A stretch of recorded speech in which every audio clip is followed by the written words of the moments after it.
আসসালামু আলাইকুম রহমতুল্লাহ। আজকে আমি এই দুটি ওয়ার্ড নিয়ে আলোচনা করব। এই দুটি ওয়ার্ডের সঠিক ব্যবহার আমরা অনেকেই জানি না। এই দুটি ওয়ার্ড কখন কোথায় ইউজ করতে হবে, এর সঠিক রুলস বা সঠিক নিয়ম কিন্তু আমরা অনেকে জানি না। যার কারণে আমরা অনেক সময় ভুলভাল ইংরেজি বলছি বা ভুলভাল ইংরেজি লিখছি। তো আজকে চেষ্টা করব এই ভিডিওতে আহ, এই দুটি ওয়ার্ডের সঠিক ব্যবহার তোমাদের সামনে তুলে ধরা এবং এই দুটি ওয়ার্ড নিয়ে তোমাদের যে কনফিউশন ছিল এটা দূর করা। তো আমি আহ, তোমাদেরকে আহ, একটা বিষয় বলি, এটা হচ্ছে ডিউরিং সবসময় নাউনকে অনুসরণ করে। ডিউরিং সবসময় নাউনকে অনুসরণ করে এবং ওয়াইল সবসময় ভার্বকে অনুসরণ করে। এই দুটি বিষয় তুমি একটু খেয়াল রাখো, যে ডিউরিং সবসময় নাউনকে অনুসরণ করে এবং ওয়াইল সবসময় ভার্বকে অনুসরণ করে। এক্সাম্পল দেখি আমরা যদি একটা এক্সাম্পল দেখি, during the movie there was a lot of noise. During the movie, এখানে মুভি এটা হচ্ছে নাউন। তাহলে আমি বলেছিলাম যে ডিউরিং সবসময় নাউনকে অনুসরণ করবে। তাহলে মুভি যেহেতু একটা নাউন, তাহলে এর আগে অবশ্যই ডিউরিং বসবে।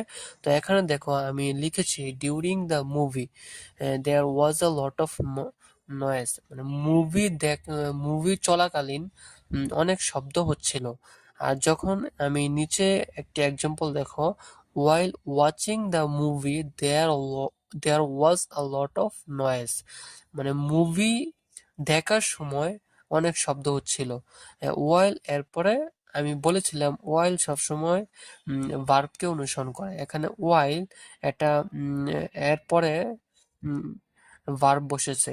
ওয়াচ এটা হচ্ছে ভার্ব, এর আইএনজি ফর্ম হচ্ছে আইএনজি যুক্ত হয়ে ওয়াচিং হয়েছে। একটা জিনিস মনে রাখবে, ওয়াইল এরপর যদি কোনো ভার্ব বসে এবং এর এর সাথে অবশ্যই আইএনজি যুক্ত করতে হয়। তো ওয়াইল এরপর সবসময় ভার্বই বসে এবং এর সাথে আইএনজি যুক্ত করে বসাতে হয়। ডিউরিং এরপর সবসময় নাউন বসে, আর ওয়াইল এরপর সবসময় ভার্ব বসে। তো এই দুটি এক্সাম্পল তুমি একটু ভালো করে দেখো। During the movie there was a lot of noise, movie চলাকালীন অনেক শব্দ হচ্ছিল। আর while watching the movie there was a lot of noise, মানে মুভি দেখার সময় অনেক শব্দ হচ্ছিল। দুটি অর্থ কিন্তু আলাদা। আমরা যদি আরেকটি এক্সাম্পল দেখি, during the lecture the professor spoke about science, মানে বক্তৃতা চলাকালীন the professor spoke about science, মানে বিজ্ঞান সম্পর্কে কথা বলেছিলেন, বিজ্ঞান সম্পর্কে কথা বলেছিলেন। এখানে দেখো ডিউরিং দ্য লেকচার এটা কিন্তু নাউন। আমি বলেছিলাম যে ডিউরিং এর পরে সবসময় নাউন বসবে বা ডিউরিং নাউনকে অনুসরণ করবে। তো দ্য লেকচার এটা হচ্ছে নাউন, তো এই কারণে এর আগে ডিউরিং বসেছে। আর এখানে এখানে দেখো যে অ্যাটেন্ডিং এটা হচ্ছে ভার্ব, এই কারণে এর আগে ওয়াইল বসেছে। while attending while attending the lecture we learned a lot about science. বক্তৃতায় অংশগ্রহণের সময় আমরা শিখেছিলাম a lot about science, বিজ্ঞান সম্পর্কে অনেক কিছু আমরা শিখেছিলাম। এখানে ওয়াইল এরপরে ভার্ব বসেছে, আর ভার্বের সাথে আইএনজি বসেছে। আমি তোমাকে বলেছিলাম যে ওয়াইল এরপরে ভার্ব বসে এবং ভার্বের সাথে অবশ্যই আইএনজি যুক্ত করতে হয়। তো এখানে দেখো ওয়াইল এরপরে ভার্ব বসেছে, অ্যাটেন্ড অ্যাটেন্ড অ্যাটেন্ড এর সাথে আইএনজি যুক্ত হয়ে অ্যাটেন্ডিং হয়েছে। উম, তো during the lecture the professor spoke about science, বক্তৃতা চলাকালীন প্রফেসর বিজ্ঞান সম্পর্কে কথা বলেছিলেন। while attending the lecture we learned a lot about science, বক্তৃতা অংশগ্রহণের সময় আমরা বিজ্ঞান সম্পর্কে অনেক কিছু শিখেছিলাম। দুটির অর্থই কিন্তু আলাদা। তারপর আমরা যদি আরেকটি এক্সাম্পল দেখি, যে during the concerts some students started screaming. During the concerts,